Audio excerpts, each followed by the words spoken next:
If you've been paying attention in the media or on your social news feeds, you probably think that this AI bubble is bursting. That's all you've been hearing over the last couple of weeks is, hey, this AI bubble, it's not going to last. It's not going to keep going. It's going to burst. It's too big. It's going to fail. Wrong. All wrong. All right. So, on today's show, we're going to be dispelling all of these myths that we've been seeing in the media, in studies, and on social media, on everyone saying that there is an AI bubble and it's going to pop. Because guess what? It's not going to pop because there is no AI bubble. This is how the world works now. All right. I'm excited for today's show. But what's going on, y'all? My name's Jordan Wilson. I'm the host of Everyday AI, and this show is for you. It is your daily live stream podcast and free daily newsletter helping us all understand AI so we can leverage it to grow our companies and to grow our careers. So if that sounds like you, then you are definitely in the right place. If you're new here, make sure if you're listening on the live stream, or if you're listening on the podcast, make sure to check out our show notes. There's always more information where you can sign up for our free daily newsletter at youreverydayai.com, as well as see related episodes. And, most importantly, you got to read the newsletter every single day. So, keeping up with the podcast or the live stream is one thing, but the newsletter is how you actually put it into practice. So make sure that you go sign up for the newsletter and also check out our Thanks a Million giveaway. Go refer some friends to our newsletter and be entered into a drawing for your favorite large language model of choice, a year of ChatGPT or Claude or Gemini on us. So make sure to go check that out. All right, before we get into today's show, which I'm excited about, let's first talk about what's happening in the AI news. So, first, Google has announced some major updates to its Gemini model and some price reductions for 1.5 Flash. So, Google's AI has unveiled some significant updates and cost reductions for its Gemini 1.5 Flash model, aimed at making advanced AI tools more accessible and efficient for developers. So Google has slashed the pricing for Gemini 1.5 Flash by more than 70%, making it more affordable for developers to utilize this powerful tool.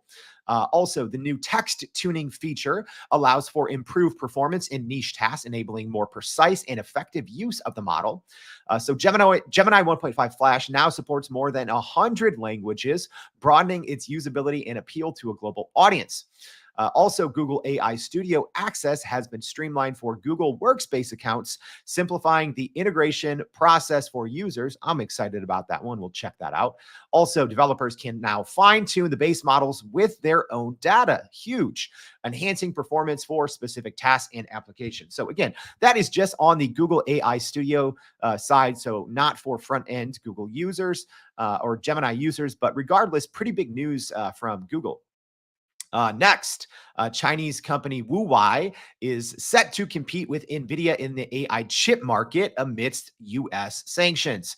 Pretty sure that's how it's pronounced, right? WuWai. So WuWai is set to launch the new Ascend 910C, a new chip aimed at rivaling NVIDIA's H100. So yes, NVIDIA has pretty much dominated the world in creating these GPU chips for generative AI, but WuWai is set to compete. So U.S. sanctions have prevented NVIDIA from selling its advanced chips to Chinese customers.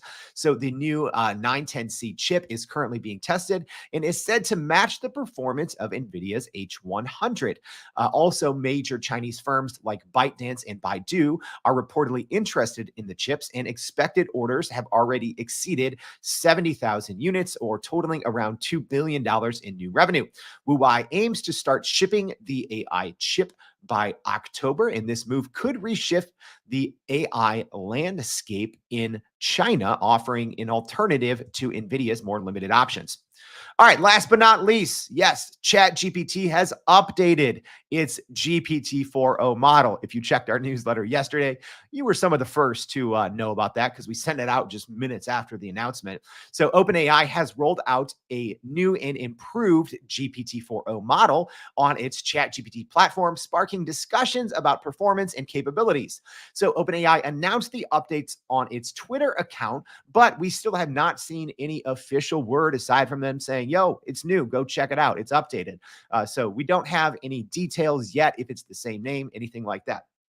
So the new and improved GPT 4o model is now available on ChatGPT for both free and premium users, though free users as normal face a messaging cap. So it's not going to look like a new model, but it is essentially has been changed under the hood.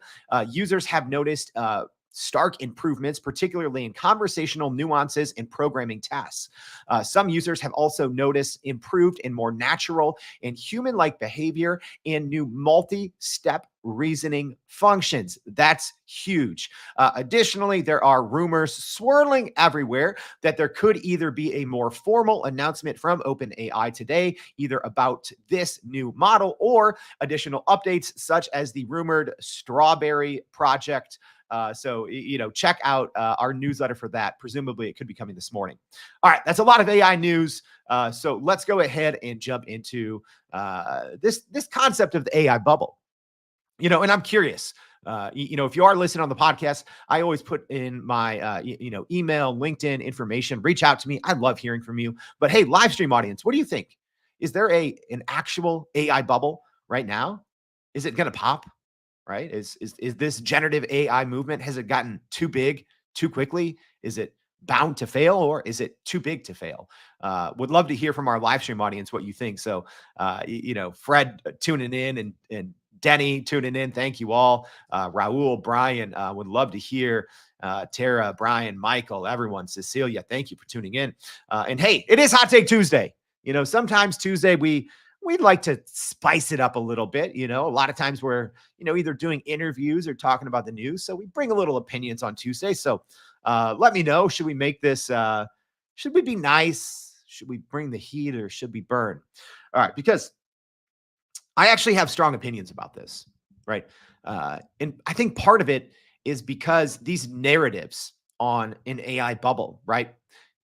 It gets clicks, right? It gets clicks. It gets people talking, right?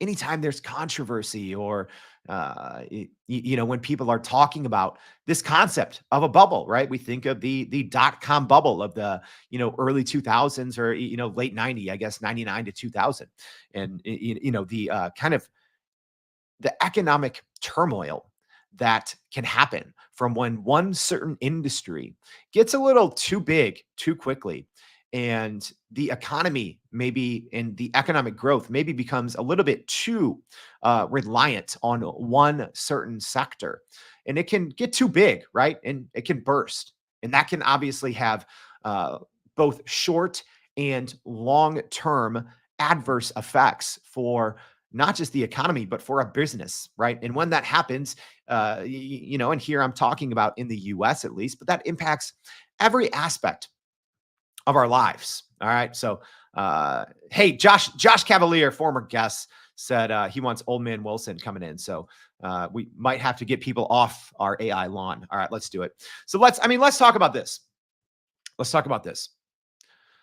So there's this dominated the news cycle for like 3 or 4 days, right? This is all you saw, all these stories here. I'm sharing them, for our live stream, or sorry, for our podcast audience. I'm sharing them on the screen here. So, Forbes article, is the AI bubble about to burst? Bloomberg, Goldman's top stock analyst is waiting for AI bubble to burst.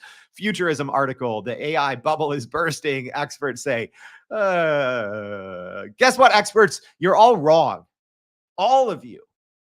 This is comical. This is something Gartner hype cycle wrong. These AI experts wrong. Guess what else? All the all the experts and all the analysts said. They said in 2023, go back and look at the end of 2022.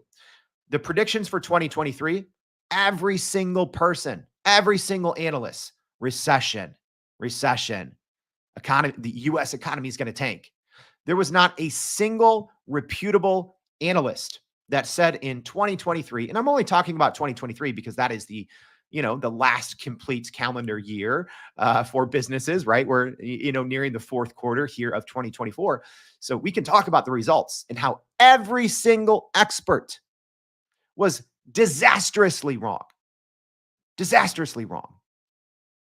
And I started Everyday AI, about in the second quarter of 2023. And I said then, I said, no, they're all wrong. Um, and 2023 was a great economic year here in the US. And so far, 2024 has been as well. However, these headlines spread like wildfire. Okay. Because here's what's happening. And I'm going to be sharing about this here as we go over kind of these six common misconceptions or six trains of thoughts that I want to address that the quote unquote experts are completely wrong about. All right. And one of them has to do with just how lopsided the economy is right now on the top end with generative AI companies. This hasn't happened before. And like always, y'all, I'm bringing receipts. All right. On Hot Take Tuesdays, yeah, I come in with opinions and, normally I spout off and, come in with some hot takes and tell a bunch of smart people that are probably smarter than me. I tell them they're wrong. But guess what? Hey, on Hot Take Tuesdays, I'm not saying I'm batting 1,000, but I'm batting better than everyone else, right? I come with receipts, I come with research, and I come with logic. And I've been lucky enough here at Everyday AI to talk with literally the smartest people in the world, and bringing on great guests for you all to speak with. And the experts are wrong. I'm sorry. All right, let's start diving in. All right, so let's go over 6 reasons why there is no AI bubble, and therefore why it cannot burst. All right. So here's what everyone is wrong about. So first and foremost, it's looking at these momentary $1 trillion losses in market swings. All right. Because that's what started. That's what started this wave. And it was everywhere for a couple of days. Right. It was dominating. You turn on the news at night. It was on the news. When you go to your social feed, this is what everyone was talking about. It dominated the conversation. And part of it, right? And I'm a former journalist. I know how news cycles work, right? One big journalist, tries to hop on a trend early. They write a scathing article. Everyone else follows suit, right? The newsroom editor say, hey, did you see this by Forbes? Why didn't we have this, right? And then that goes to all the TV stations, the radio stations, the online publications. Then everyone's writing about it, right? It's like, oh, how could you not foresee this? And everyone wants to be a futurist, right? Everyone wants to be a thought leader and try to identify trends. And, so it's easy, but it's lazy work. Y'all are lazy. Seriously. You can't look at a momentary swing and then try to run this narrative and push this narrative that, oh, AI is actually in a bubble and it's going to burst. No, it's not. No, it's not. Let's look. Here's what caused the chaos, y'all. All right. So podcast audience, I have I'm talking about the S&P here. So, one of the major indexes here in the U.S., we have the NASDAQ, we have the Dow, we have the S&P. I talk about the S&P 500 a lot. It's probably at least when I'm talking about the economy, I like to talk about the S&P, right? You pick your index and stick with it. We talk about the S&P here on Everyday AI. So this is what set everyone off, right? So I have the past month trend here, all right? And a 5% loss, right? A 5% loss over the last month. Everyone's losing their noodles, right? Because there was a huge 2-day slide about 10 days ago. And what happened is we had multiple days of $1 trillion losses, right? The US economy lost trillions with an S of dollars. And everyone, like I said, everyone was in a frenzy. All right. But perspective is important. All right. Because guess what? Obviously, in the last week, we've already gained back about half of what was lost. Okay. And then put it in perspective, y'all. Put it in perspective. Over the past year, the S&P is up 20%, right?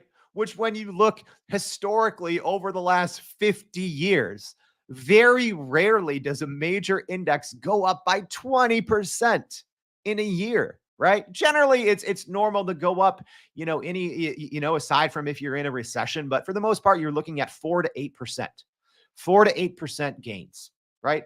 We've been spoiled as of 2021. We've seen huge gains year over year. Perspective is important. All right. So, yeah, I'm talking to you, journalists. I'm talking to you, social media influencer that sees these headlines and writes in an ill informed post. Y'all are looking dumb.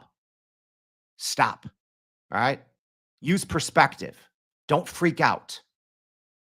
It's so important to be educated. We have, especially with AI, we have all the tools to be educated. Yet people see these headlines and they lose their noodles. They start selling off their 401k. Oh my gosh, the AI bubble's going to burst. The economy's going to tank. No, no, be patient. Be patient and use perspective. All right. Actually, before we move on to that, before we move on, uh, I I want to talk about there's always going to be big losses. We're going to go through and I'm not a financial advisor, blah blah blah, disclaimer disclaimer, go talk to your financial advisor, whatever, right? Because the US economy is so top end heavy, we are going to see those kind of swings, right? And go back, check the archives. You know what's a great resource to learn AI? YourEverydayAI.com. We have like 330 some episodes, but guess what? We also have hundreds of hours of receipts. I've been saying for forever that in quarter 4, there's going to be some tumultuous times, at least here in the US economy. All right. I think that because all the big tech companies in 2024 so far have been cutting jobs and they're seeing good returns from that, right? I talked about it on the show yesterday. Intel cut 15,000 jobs. Dell cut 12,000 jobs to focus on AI, right, in the past week. So you're seeing big tech companies, and you have for 2024 cutting tens of thousands of jobs, and their stock is responding accordingly. It goes up, right? Unfortunately, that's what I think is going to be happening a lot in 2024. Companies have been investing into generative AI, and we're going to be talking about this in one of the later points, and they're wondering, where are our returns? All right, more on that here in a second. Let's go to number 2. So here's number 2, and this is something that people are getting wrong. All right, when they say, "Oh, the AI bubble is going to burst," right? Historically, when bubbles burst, it is smaller companies. Okay. In previous tech innovations, it was always a bunch of new players or medium sized players that created said bubble. Guess what's happening right now in AI, in this quote unquote AI bubble, in this AI movement? It's not a bunch of startups. It's not a bunch of small and medium sized players. All right. We are talking about these, we talk about Magnificent Seven a lot. I'm going to rename it. I'm going to rename this 6 because I don't think Tesla should be included in this, if I'm being honest.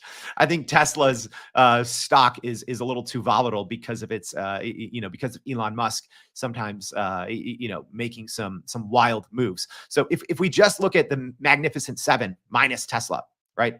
So right now, these are the six largest companies in the world, or sorry, not in the world, the 6 largest in the US. All right. It's Microsoft, NVIDIA, Apple, Amazon, Google, Meta.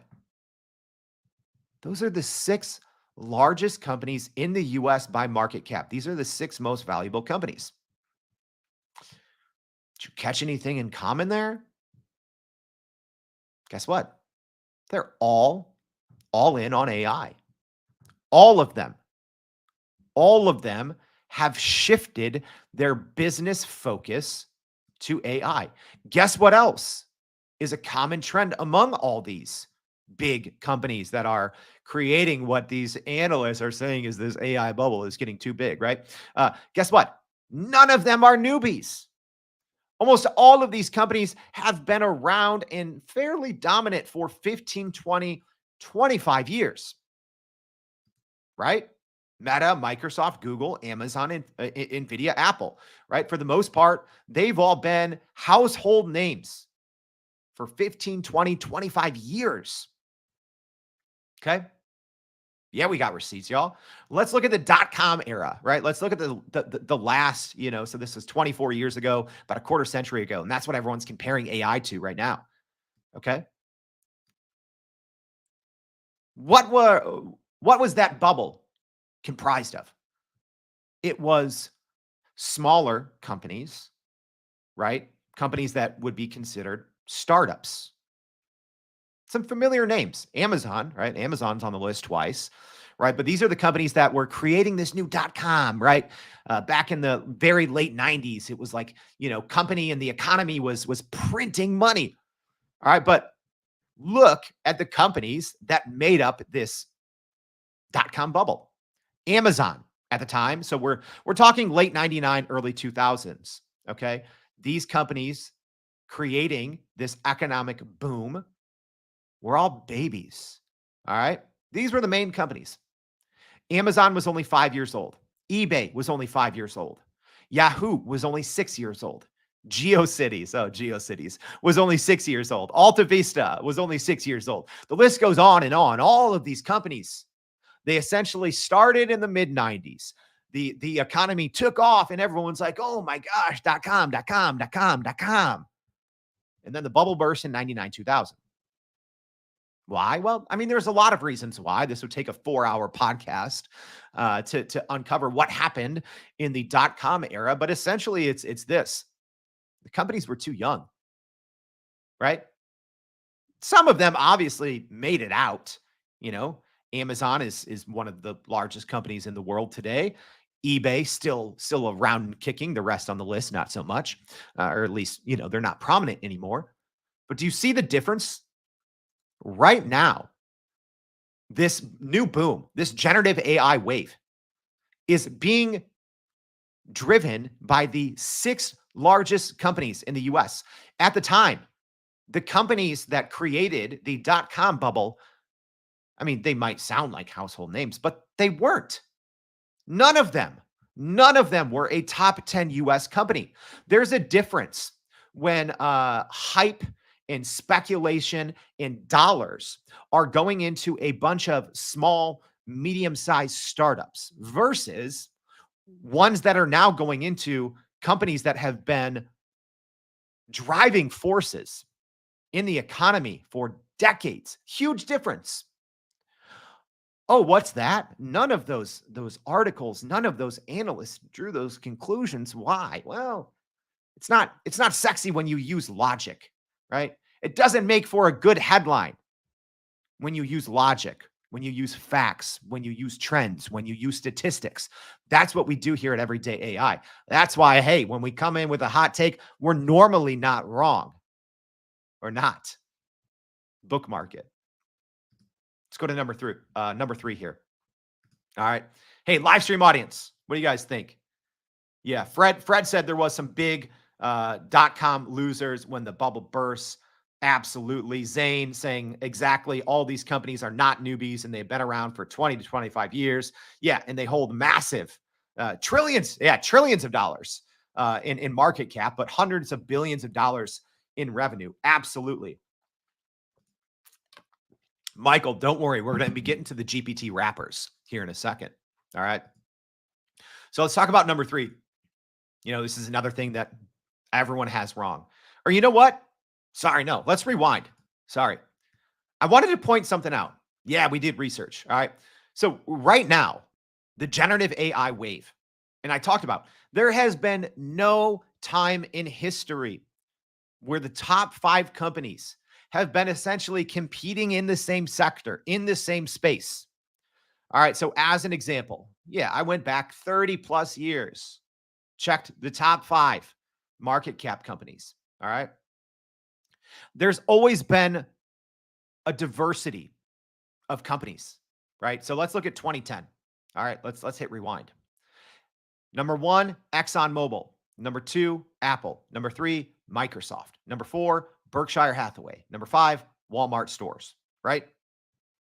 Diversity there at the top, right? You have one oil, you have two tech, you have one investment holdings, and then you have uh, Walmart, merchandise retail. All right. Let's look at 1990. Yeah, I think I checked every 5 years for the last 50 years. All right. 1990, GE, uh, General Electric, two, Exxon, three, IBM, four, Coca Cola, five, Philip Morris. So you might think that I'm making the opposite point, right? Like, oh, Jordan, it looks like every single large company is playing in generative AI. That just proves it's a bubble. No, it doesn't. No, it doesn't. This has literally never happened. It's literally never happened. It's never happened that the top five or six most valuable companies in the US have all been investing and have been singularly focused on the same thing. That is not sign of a bubble that is about to burst. That is a sign of mature companies. Like I said, none of these companies are startups. None of them rose to prominence over the last 3 years. These are the largest companies. They've all been publicly traded for decades, right? At least 15 to 25 years. None of these companies are new. And there's a reason why they've all shifted strategies, right? Meta's a great example. Meta was, social media, then their web 2, then their web 3, whatever, then their metaverse, AR, VR. Guess what? Now they're all in on large language models. Everything that Meta's doing is focused on AI because the smartest, largest companies in the world that are mature and that are driving economic growth, they understand that generative AI, large language models, AI, that is the future of work. There's a reason why all of these companies, Amazon's another great example, largest e-com retailer in the US, right? And one of the largest in the world. There's a reason why they're investing, right? They're investing billions of their own dollars into companies like Anthropic. They're investing billions of their own resources into cloud infrastructure for generative AI, into their own models. Every single big company, regardless, these companies, right, regardless of what they were doing 10 years ago, they all have a generative AI focus because they understand it is not a bubble. It is the future of work.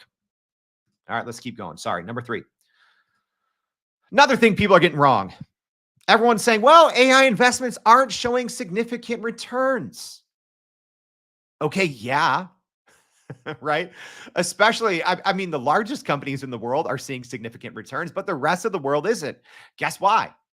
You can't plant a tree last week and expect it to grow next week. It's not how it works. Okay.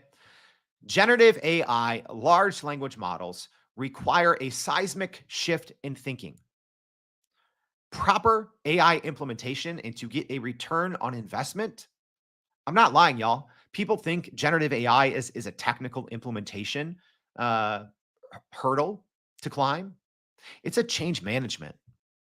It's a philosophical hurdle to climb. If you want to get a return on investment on generative AI, number one, you have to actually invest in it, which so few companies are doing. Let me call you out, all companies. You don't just say, "Oh, what's your AI go to market or what's your large language model go to market? How are you going to integrate large language models into your company?" Right? So many companies they just say, "Ah, well, we're going to build on, this API, and then we're going to do some RAG, bring in our own data with retrieval augmented generation. We're going to fine tune a model, and we're going to give it to all our employees." Great, yo, I, I am not kidding. There's so many large multinational, multi-billion dollar companies right now in the US that take that approach. And guess what they don't do? They don't educate their employees. They don't train them, right? That's another it's a catch 22 of generative AI. It moves so quickly and is so powerful. By the time companies are doing it wrong too, right? Like they're doing like scopes of work that are like a year long, and you can't take traditional deployments with generative AI. It has to be fast. Okay. You have to start small, start easy, start fast. and measure something right away. Don't take a 3-quarter long approach. You're going to fail. But so many companies, all they do is they try to, bring in their own data, build on top of a model, give their employees access, and then they look at their bottom line, right? They look at their profit, they look at their revenue, right? It's literally like dropping a seed on the carpet and then just like rubbing your hands together and being like, I can't wait till this grows into a tree. No, y'all are wrong. You have to continually invest in your people, train your people, keep up with AI advancements because, y'all, as we see, there's literally new large models every single week. For the last 4 weeks, we've seen a new model every single week. A new major player releasing something every single week. So you can't just drop this large language model seed and say, can't wait to grow. Here we go, ROI. Here we go, revenue. Here we go, profit. No, you have to triple down on training, and it is change management. I'm sorry. You have to untrain employees of working the old way that has made them successful. That's why you're not seeing return on investments because you're not training your employees. You are not giving them a place to practice. You are not bringing in experts to help all these employees understand this seismic shift that is going on between or beneath our very eyes. You can't work. You can't have the same work tendencies that you've had for 2 decades in a large language model in an AI first world. It's not how it works. We talk about this all the time on the Everyday AI show when we bring on great experts who prove our point. You have to unlearn successful habits, right? What made you successful? That knowledge in your brain, that domain expertise, is it still important? Yes. Is it as important as it was? Absolutely not. Now you need to know how to use that knowledge, that domain expertise, that 1, 2, 3 decades of experience that you have in your brain. Now it's all about, can you leverage that to get the most out of a model? It's not about you recalling that information or your department, having those old school strategies. You have to redefine how you work. That's why you're not getting a return on investment. You can just drop a seed on the carpet and say, grow, baby, grow. You have to rethink, reimagine, restructure how you work. Number 4, I love this one, right? And this is, go read any of the articles. These are essentially the 5 or 6 points that all of these articles, all of these people posting are making, right? I read them all and, we're debunking them one by one. So number 4, everyone's saying, well, AI spending is too high without clear monetization, right? All right, I'm taking a deep breath here. I'm trying to think how mean I should be. I mean, y'all wanted the hot takes, right? So, all right. AI spending is too high without clear monetization. Guess what? You're not spending your money in the right way. I think so many companies, their first foray into large language models are the wrong first step. The wrong first step, right?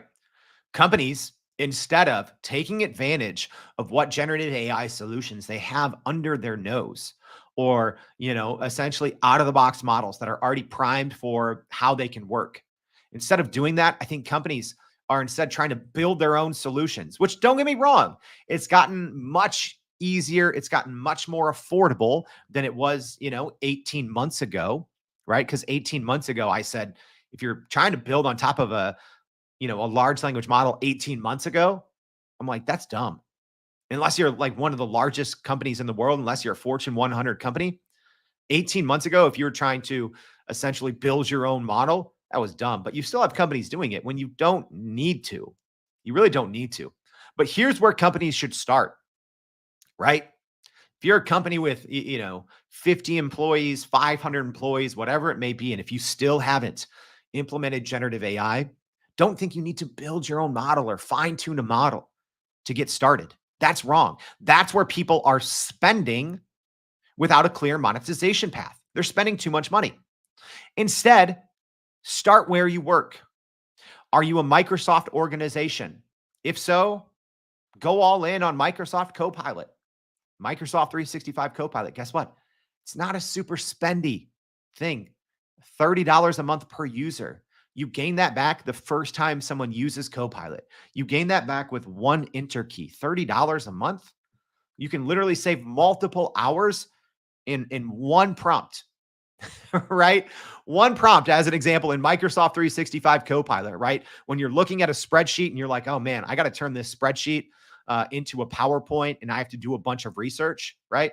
Normally that's a very manual, laborious process, right? But if you have Microsoft 365 Copilot and you have all your data connected uh, and you have all of the access and all of the features, it's as simple as a prompt, right?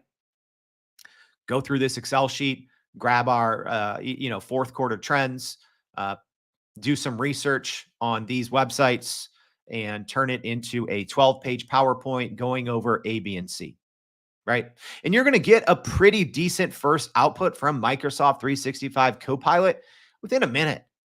And that process, doing it quote unquote old school, what you hang your hat on, would maybe take a day or two, right? And you have a working version, you have a pretty decent version in a minute or two, right? So if you think AI is spending too high without clear monetization, you don't understand that time is money, right? People are automatically thinking, oh, if I spend $20 on this, we're going to get this much revenue. Not necessarily. One of the most easy to realize goals or benefits of generative AI is time savings, right? So, like I said, this is change management and people management. When companies implement something as simple yet powerful as Microsoft 365 Copilot or ChatGPT for enterprise, right? This is something we help companies with, right? We go in there, companies pay us, and we say, hey, this is how you should be working. And, literally, we had some comments. We were doing a live training for, pretty big multinational, multi-billion dollar company. And the comments in the chat were, this is mind boggling. This changes how we work. This is going to save us so many hours. It is hard to count. That's what people were literally saying, right? Number one is time savings. So if you don't have a clear monetization path, I mean, this is a much larger and much longer conversation, but that's why unfortunately a lot of companies are cutting jobs because they've realized these time savings. So you have to have a clear path to monetization. And oftentimes you have to look for either new lines of revenue, new lanes of revenue, or you might look at reorganizing the organization, right? Maybe there's areas of your business that you are going to have 60% staff savings, time savings. You need to shift those people to somewhere where maybe you can't get those big of gains out of generative AI into maybe more revenue driving areas of your business that you have room for growth. That's the problem. It's a change management, people management problem. If you don't understand the immediate time savings of generative AI, I can't do anything for you, right? We've talked about it literally over hundreds of episodes. I just gave you a very easy example, right? You're in a Microsoft Excel spreadsheet with hundreds of thousands of lines or cells of data, and you need to do some additional research, and then you need to create a PowerPoint presentation, right? You can literally do that with a prompt, and it's done for you. Microsoft 365 Copilot will create it for you. Very, right? Very simple, right? If you don't understand that you're paying that person, whatever, let's just say $100,000 a year, and you just gave them on that one task, maybe that's a task that they do over and over. Maybe you just save them 70 to 80% of time. Guess what? You then need to have revenue driver at company X. You then need to have a monetization plan for how you capture and implement that time savings. What are you doing with that new time savings, right? You either need to be shifting people, upskilling them, reskilling them, and putting them into a different department that's driving more revenue, or you need to be putting them in a new lane or new line of business. That's the thing people don't realize. In theory, you should be saving so much time. So either, sorry, employees, this is just the reality, right?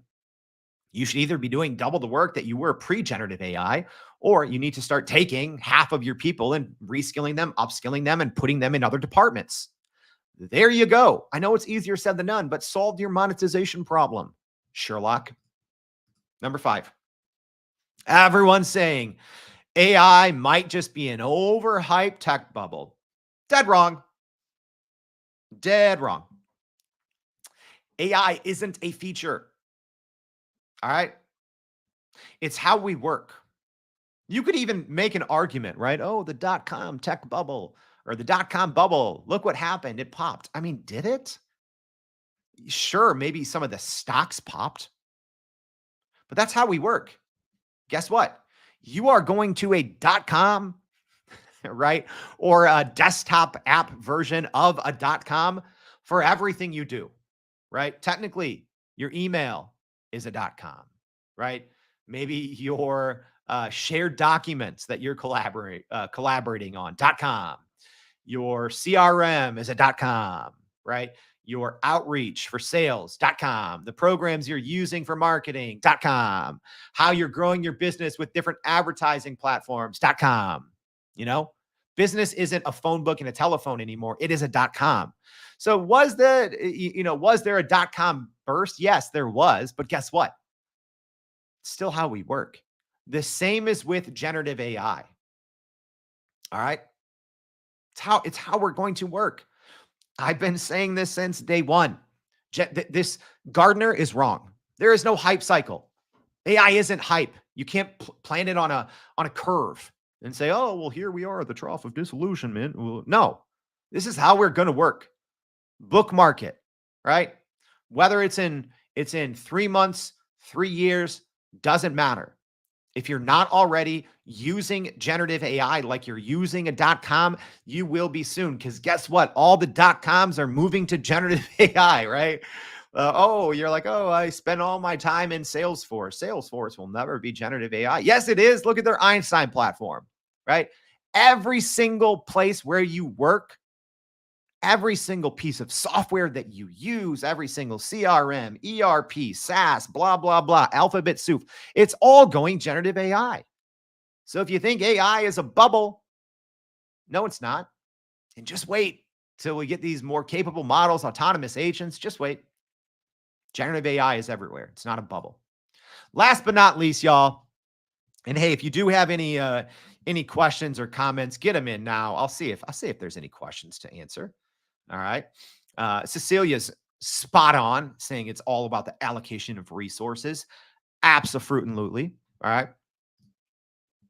Dr. Harvey Castro back in it. Good to see you. All right. Number 6, AI startups getting gobbled up doesn't mean the bubble's bursting.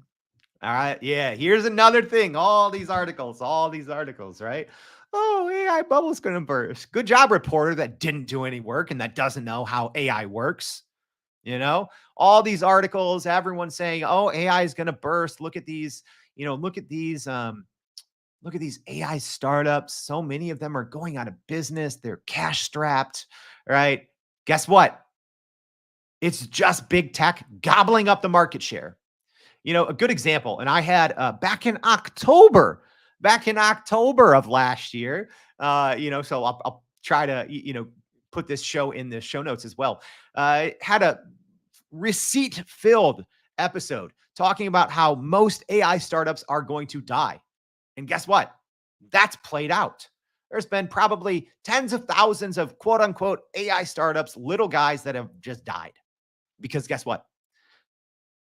Large language models, your Gemini, your Claude, your Chat GPT, your Amazon Q, sure, right? Whatever you want to throw in there. Your Copilot from Microsoft, right? All of these big tech behemoths are essentially just integrating new features and new functionalities, right? So it's not that when these, probably hundreds and thousands of AI startups are dying, that's not a sign of a bubble bursting. That's a sign of you ignoring the writing on the wall. I've been screaming it for years. Well, a year at least, right? That AI startups are going to die. Number one. Number two, that means nothing. That means nothing. All that means is, as an example, right? An easy example. In November, when ChatGPT introduced the ability to upload PDFs in a chat, right? All of a sudden, you literally had hundreds of small little companies that became irrelevant, right? Because all these small little companies, they were essentially like, hey, chat with your PDF, right? There's literally hundreds of them. Some were just small little projects. Some were doing seven figures in revenue, right? At least according to reports. And most of them are gone now. Doesn't mean the AI bubble bursted. It means those AI startups were thin, right? We talk about GPT wrappers, right? Which is essentially, in a couple of hours, you can literally create an actual SaaS, an actual software as a service, where you essentially just grab a feature by using the API. So you can grab a feature from from the GPT model. You can grab a feature from Claude and, wrap a nice little interface around it and say, oh, and start charging people, oh, $10 a month for this, this AI that does this for this, right? And there's great use cases for that. But so many of these, I mean, they're just moatless AI startups. They're essentially wrappers that, hey, as soon as any of these large language models integrates this new feature, it makes these 10 companies, these 50 companies, these 500 companies essentially obsolete. Because if that is all your little company was doing, if you are just a chat with your PDF company, that's you're gonna die, right? Or at least you're going to lose the majority of your revenue, right? Because people are going to say, oh, why am I paying, $10 a month or $100 a year for this when, hey, our Microsoft Copilot does this now, or, Claude does this now, or whatever, right?